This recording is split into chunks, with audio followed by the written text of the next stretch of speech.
When you boot up Lord of the Rings Online for the first time, you're greeted with this, the class selection page. And at a glance, it may seem daunting. Like, why is my rogue class here considered advanced? Where are all the paladins and barbarians and wizards? And why does this just not make any sense? Well, that's what I'm here today to discuss in my new up-and-coming series, MattyBFan's Beginner's Guide to Lotro. In this video, I'm going to go through each of the classes in the order that I would recommend playing them, why I recommend them, and their trait lines. Each class has 3 trait lines, red, blue, and yellow. So when I say a certain colored line, like the red line or the blue line, I mean a specific spec and a different style of play. Now, a few disclaimers before we begin. Number 1, I am not an expert on every class, and I don't know everything about every class and spec, but I do know enough to give a general rundown on the leveling process. And number 2, this video is entirely my opinion, and if there's a class that you are dead set on playing that I say, maybe you probably shouldn't, by all means, play that class. Let me know in the comments which class you'd recommend for a first playthrough. And stay tuned to the end for not only my final ranking of the classes that I would recommend for beginners, but also for players who are looking to play their first alts, and veterans just coming back to the game. Now, with all that out of the way, let's begin. First up, we got the classes that I think are ideal for beginners. The champion is your DPS class for melee, and it's one of the easiest classes to pick up for beginners. Using either dual-wielding weapons or a two-handed weapon, the champion is excellent at attacking either one enemy at a time or huge hordes of enemies at once. They use a metered system called Fervor, and their skills either build it or consume it. Generally, the skills that consume Fervor are going to be more powerful than the ones that build it. The champion is easy to level with and is always desired as a DPS in fellowships. They can use all 3 of their trait lines effectively, but honestly the blue line is definitely the black sheep among the 3. The red line is focused on single target DPS, the yellow line is focused on area of effect attacks, and the blue line is focused on survivability and serves as either a tank or more of an off-tank. Any race can play champion and have relatively good success. If you want to act out as Gimli, either of the dwarves might be fun as you mow your enemies down on the field of battle. Otherwise, men are pretty good, but honestly, any race is good. The Hunter is the other DPS class focused on single target ranged combat, and they're the other easiest class to pick up for beginners. Using mainly a bow but also 2 dual-wielded weapons, the Hunter utilizes a metered system called Focus to nuke their enemies from afar. Just like the champion, the skills that consume focus will be much more powerful than the ones that build. However, there are a few skills such as Heartseeker that do neither and are extremely powerful. A hunter is easy to level with and is always needed on a fellowship for their DPS. Unlike the champion, the hunter's trait lines are a little more skewed towards red line being the most powerful, being the one that deals the most single target damage. The blue and yellow lines are both good. They sacrifice a little damage for more utility and giving the blue line the ability to walk around when charging shots, but red is almost always preferred in groups. Hunters are also extremely valuable for their ability to take their fellowship to many cities across Middle-earth with their guide skills, making them Middle-earth certified taxi service. As for races, any class can play Hunter and do relatively well. If you're looking to be Orlando Bloom for real, elves have an increase of bow damage, but hunters are also able to use fire oils, which add a boost to damage over time as well as the fire type damage. And Stout Axe Dwarves actually have a fire damage boost that could make fire oil even more valuable. As of update 40, the Guardian is currently the best tank in the game. They're able to use either two-handed weapons or a one-handed weapon and a heavy shield to attack their enemies.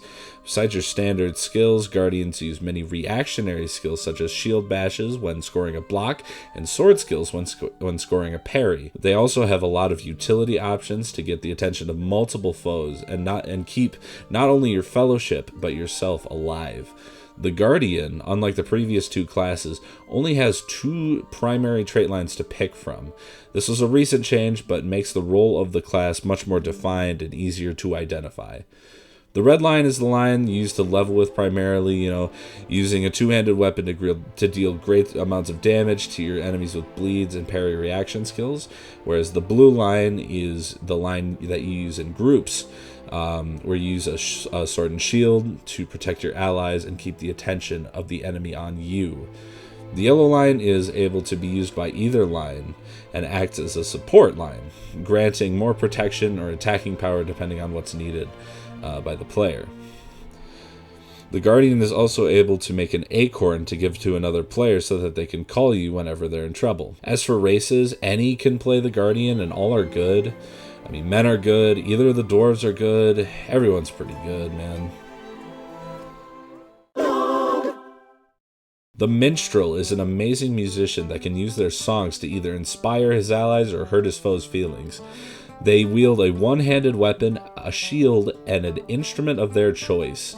I personally like the cowbell because the silly noises it makes in the middle of an intense fight, but that's just me. Depending on what trait line you are, minstrels can use small attacks or heals and stack up to one big attack or one big heal.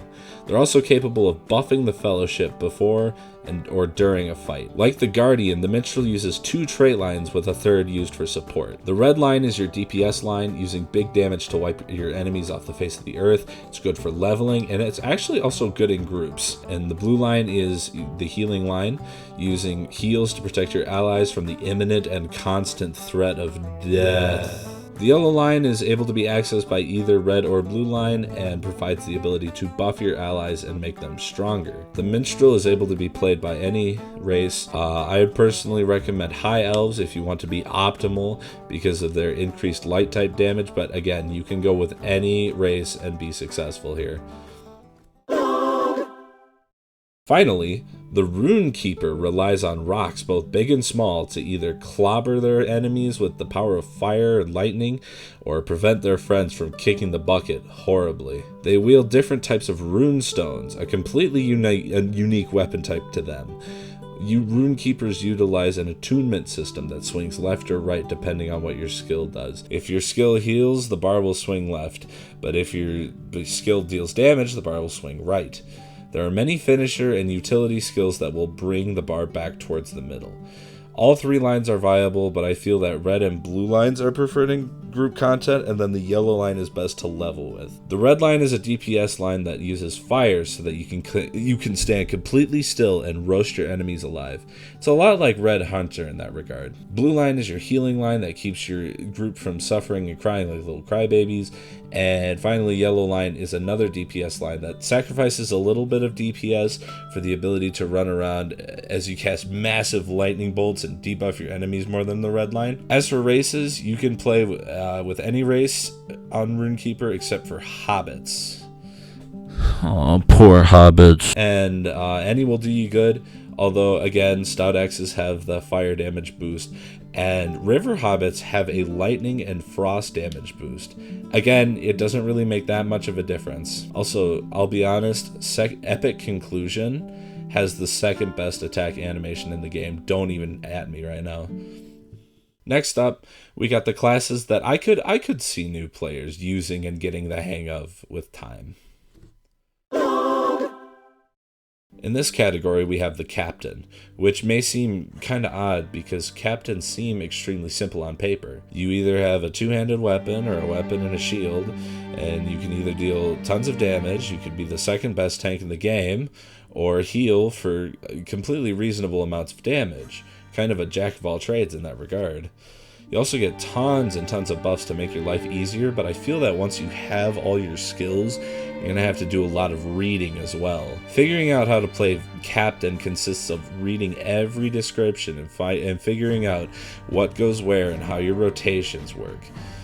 The classes listed before also have rotations, but they're a lot more flexible than the Captains. When you start attacking an enemy as a captain, you got to start with the battle cry, right? And then use defensive strike, and then use devastating blow or pressing attack, and then blade of Elendil, and then if you're in red line, which you probably will be if you're leveling, you'll use Shadow's Lament, right? And I probably screwed something up in there, right? But that's how you optimize the buffs that you receive.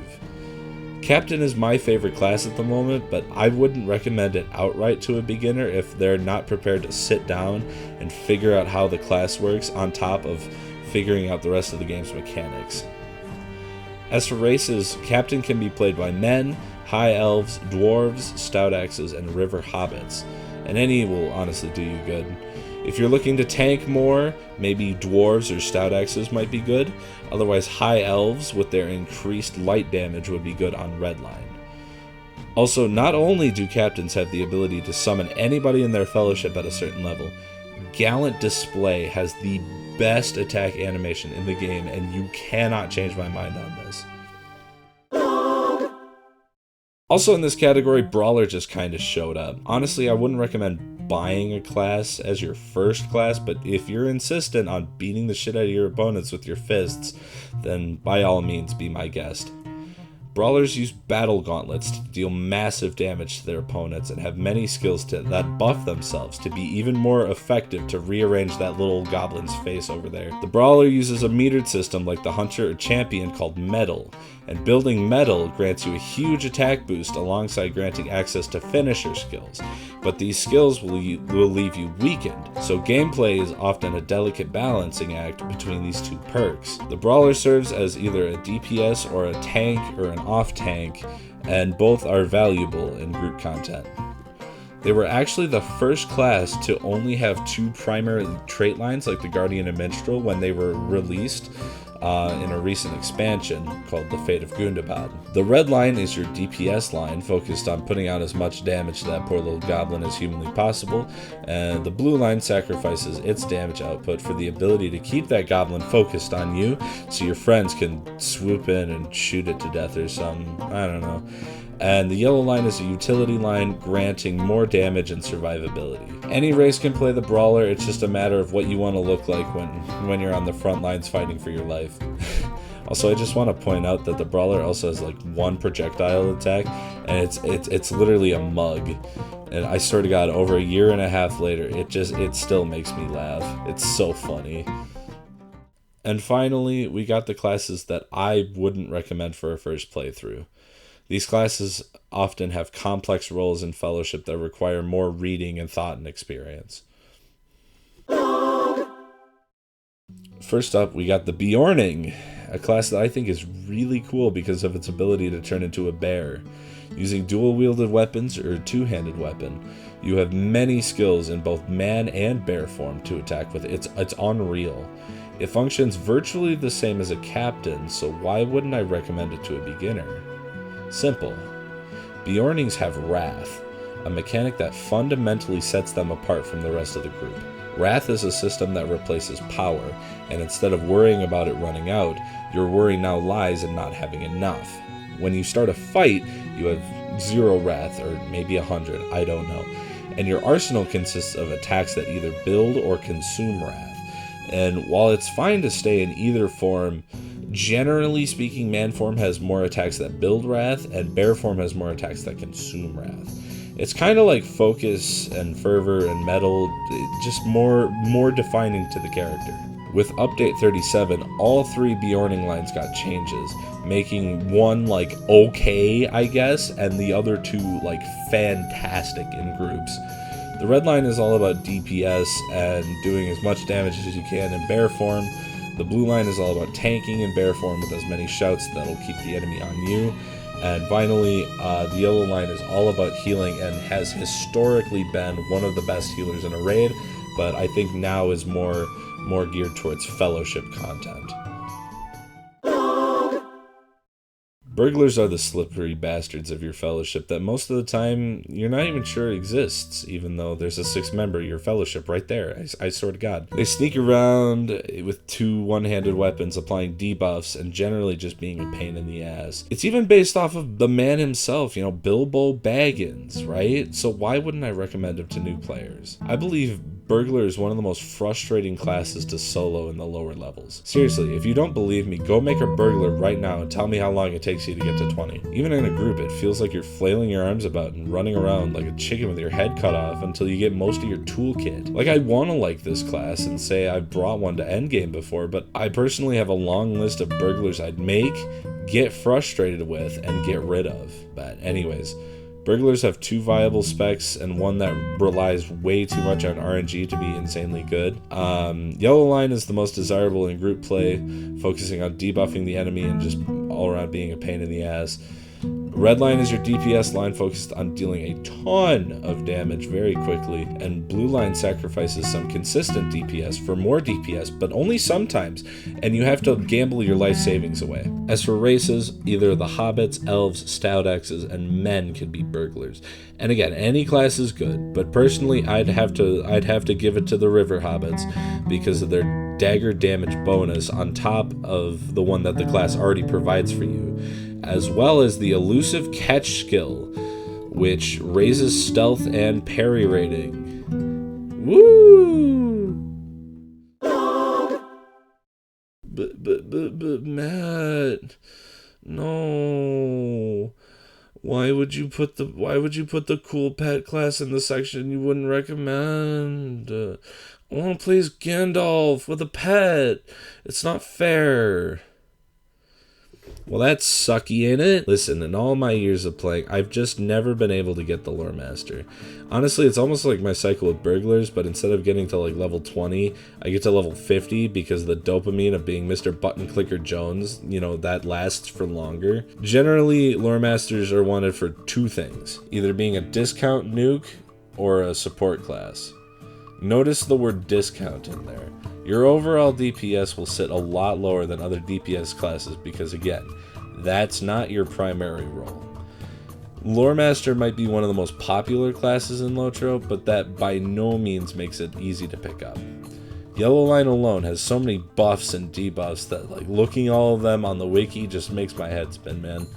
And as if that wasn't enough, each pet has their own unique mechanics that make some, like, just objectively better than others. Like, why? But I'm getting ahead of myself. Lore Masters use a staff and sword to control the elements and make their foes weak, but they also have pets that do a similar thing. Your blue line is focused on buffing your pet and making them better, but generally isn't preferred because why not use the yellow line? Red line is okay because it gives you a ton of DPS buffs and can be played in some smaller groups and in solo play, but yellow line is really where you want to be at for group content, being able to debuff the hell out of your opponents and keep your fellowship healthy with some, you know, relatively minor heals, but you know what, that's fine. Pets vary from bears who act as mini tanks, very good in the early game, ravens, which lower your enemy's hit chance, bog lurkers, which have a few ranged attacks and are pretty good, lynxes, which apply bleeds, saber-toothed tigers, which deal frost damage, eagles, which can revive you when you're gonna die. I think that one's only available in blue line though, and the spirit of nature, which also causes enemies to miss. And again, as for races, you can pick any except for the dwarves. Any will do you good. I don't know, will is cool. I forget which class gives you will off rip, but yeah. Don't drop your money on your first class. Like, I had a buddy who really wanted to play Rune-keeper before that was free, and he hasn't played since 2020. Just don't do it, man. And last but not least, we have the Warden. Honestly, man, the Warden is weird because it's like unlike anything else, not only in Lotro, but in any MMO. Like, okay, so imagine, if you will, a combo class where 90% of your skills are locked behind your ability to get the right starter skills in order. To even like a relatively experienced player, this seems like a tall order, which honestly is why I recommend Warden as a good second class once you understand the game's mechanics and combat system. The Warden uses any one-handed weapon, a Warden shield, which is, you know, not quite as powerful as a heavy shield, but not as wimpy as a regular shield, and a javelin that you can throw at your enemies. Your red line is your DPS spec, focusing on bleeds and doing as much damage as humanly possible. The blue line is your tank spec, focusing on staying alive and pulling aggro. And the yellow line is a utility line, helping out with ranged combat. As for races, you can play any with a Warden and they'll do at least some sort of good. High Elves are especially good because of their increased light damage. River Hobbits might be pretty strong too because of their increased spear damage, but if you're looking to tank, I think Dwarf might be your best bet with the Empowered Blocks trait that it gets. So that's it then. This is how I would rank the classes for a beginner. And as I promised before, here is what I would recommend for a first alt. And here are the classes I would recommend for a veteran who's looking to come back to the game. Be sure to subscribe, as I intend to put more beginner's guides to Lotro out in the future. And let me know what class you'd recommend for beginners in the comments. And with all that, I will see y'all later.